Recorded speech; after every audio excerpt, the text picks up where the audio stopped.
委员透早就签名报道，因为虎年头一天的上班嘛是新会期报道日子，国民党洪明凯上早来。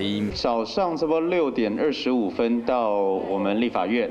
立法院立委席昆立法立陶宛的巧克力和现场人员甲媒体包装有打咱国甲立陶宛的国旗。两个国家追求自由民主的决心呢，都是一样的，应该要携手合作，要有更多的互相支持。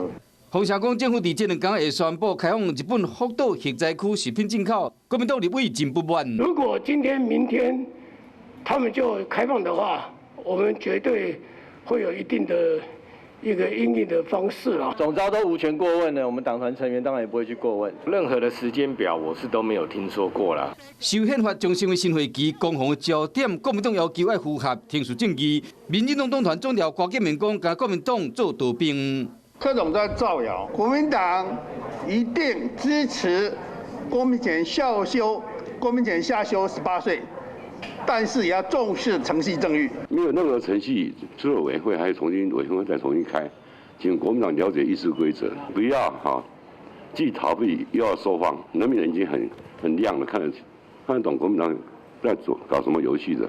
除了福岛食品甲修宪法零制度法修正草案甲相关的配套，同款是真重要。立法院新会期头一天，朝野党团的互动都已经闻到火药味烟。想要获取更多新闻资讯，想要看到主播最新的动态，赶快订阅华视 YouTube 频道。